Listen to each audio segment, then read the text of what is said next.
Na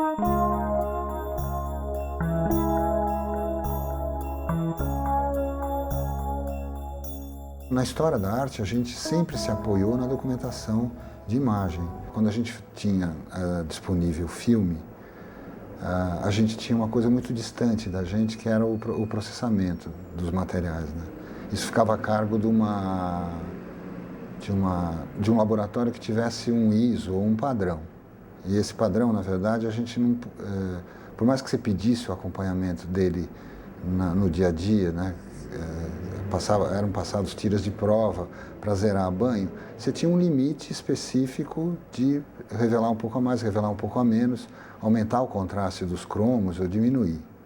Com um cromo, você tinha dificuldade, por exemplo, de gravar um desenho da Tarsila do Amaral feito num pequeno guardanapo de papel que, com o passar do tempo, amarelou e o guardanapo era um material ruim, né? Já com lápis fraco, mal se via esse pequeno desenho em cima do papel.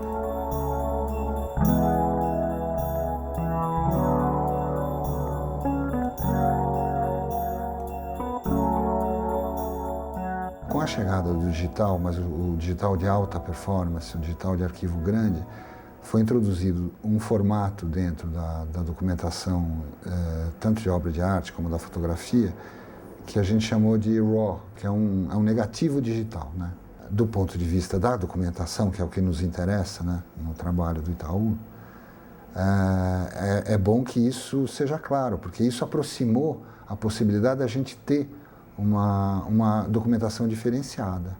Significaria que a gente poderia e pode aferir a cor da documentação dos quadros específicos e separá-los por lote mesmo, o que é gravura, o que é desenho, o que é pintura. Hoje a gente tem esses instrumentos de aferir que cor é essa que eu estou vendo, né? Eu posso pôr um espectrofotômetro em cima da cor e dizer: este verde é tanto de verde, tanto um pouquinho de invasão de azul e um pouquinho de invasão de vermelho.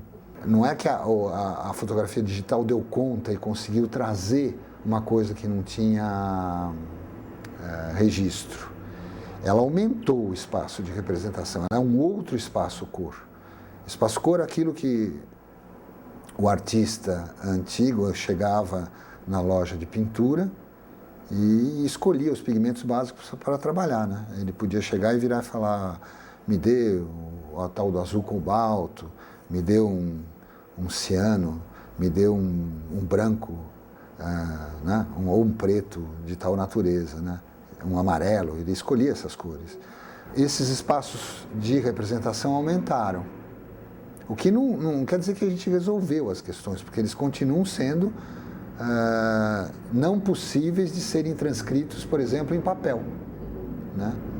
Então, na hora que a gente vai imprimir, na hora que eu escolho um amarelo, um cian, um magenta e um preto, que vai dar conta da representação gráfica do arquivo digital, eu vou ter um problema de transcrição. E vou ter que ter uma engenharia humana e de gosto na escolha dessa transcrição. Então não é que tem um processamento maravilhoso que você chega na frente da tela e informa o RAW que você tem que fazer e disso tira um procedimento único. É necessário conhecer o que tem por trás dessa técnica, né? E técnica nesse sentido que a gente estava conversando, de conhecimento humano acumulado, não de procedimento, né?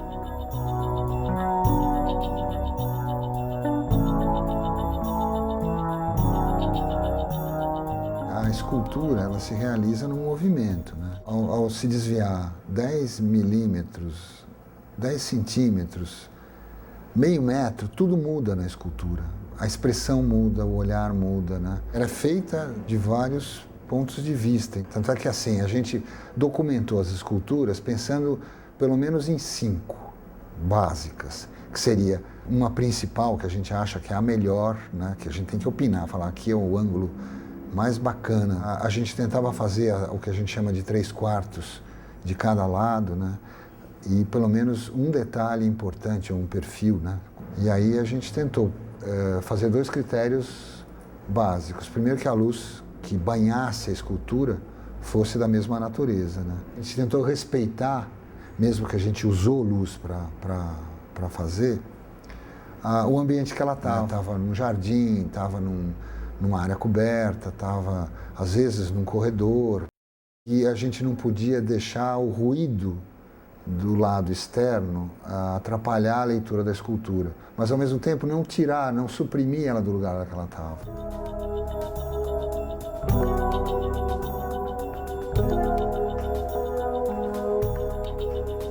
Tem um procedimento base na hora de documentar, que são as regras que têm que ser obedecidas, que é a perpendicularidade, são as coisas mais bobas. A tal da luz polarizada e contrapolarizada, na hora de iluminar o quadro, né? Que a gente coloca um filtro que deixa a luz passar num certo sentido para tirar o brilho especular da pintura, né? Para que a gente não tenha no arquivo brilhos indesejáveis da luz, que ao olho humano você procura um ponto de desvio para que esse brilho não atrapalhe, né? Mas na fotografia esse brilho não pode aparecer. E hoje, com essa estabilidade do arquivo, de você poder guardar o arquivo digital, né, de ter o backup do arquivo e de ter papel impresso, estável, é uma maravilha, né? Você tem problemas também de operação, né? Uma tela precisa ter critérios para ser monitorada. Ou seja, como é que eu faço com que impressão, registro e prova batam, né? E as decisões que nos compete a posteriori serem feitas a partir de avaliações do como está saindo essa cópia, como esse quadro está representado numericamente. Eu vou criar uma matriz de transcrição entre o arquivo real numérico dessas medidas que estão nessas tabelas, né, que elas são, isso é parte de uma, né, com o que saiu de fato impresso. A maravilha disso aqui é garantir ao sistema, primeiro, a neutralidade, onde ela existe. O que eu estou querendo dizer assim, o que é branco e preto, o que é gris na obra, o que é gris numa fotografia original, o que é preto numa xilogravura, ela vai ser transcrita em tonalidades neutras. Numa hora, se os verdes do Caribe, ou aqueles vermelhos do Caribe, vão para um lugar correto, mesmo que não sejam autenticamente os mesmos, porque nunca vão ser. Mas que eles, ao serem impressos, nos dê a sensação e a lembrança plena do que o Caribe fez, da atmosfera que o Caribe construiu, entendeu? Né? Da mesma coisa que o Portinari, na hora que o Portinari fez aqueles contrastes na sua fase final dos grandes painéis, a vibração daquelas cores esteja representada ali, entendeu? Não é que elas sejam as mesmas. Elas estão longe de ser nesse instante, mesmo com tudo isso à disposição, entendeu? Elas são de outra natureza.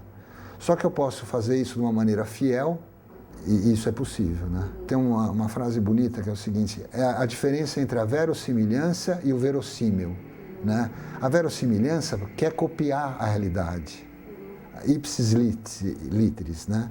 E isso não dá. Mas o ser verossímil, tentar trazer o depoimento de alguém de uma maneira fiel, e isso é possível, né? A gente sabe quando alguém tenta cumprir esse papel, né? E é esse o papel hoje da reprodução da obra de arte, de tentar, primeiro, explicitar os seus critérios, né? Isso é outra coisa importante, porque eu posso estar errando, mas eu posso estar deixando a informação de como ela foi processada. Por isso a gente anota tudo que a gente faz e constrói quase um diário, que já está dentro do próprio arquivo, né? O metadado do Photoshop traz o que foi feito. E eu tenho certeza que quanto mais a gente conhece as obras, melhor a gente vai sendo nessa transcrição. A gente tem que aprender esses critérios para que o nosso meio que lida com imagens, que lida com as impressões, melhore a qualidade do serviço que elas prestam.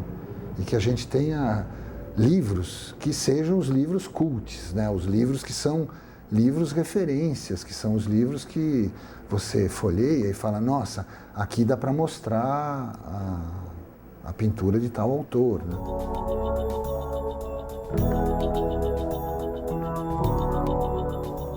Quantas obras desses autores estão disponíveis ao público, né? E aí você vai perceber que tem 3, 4, 5. Às vezes, de alguém excepcional, 6, 7.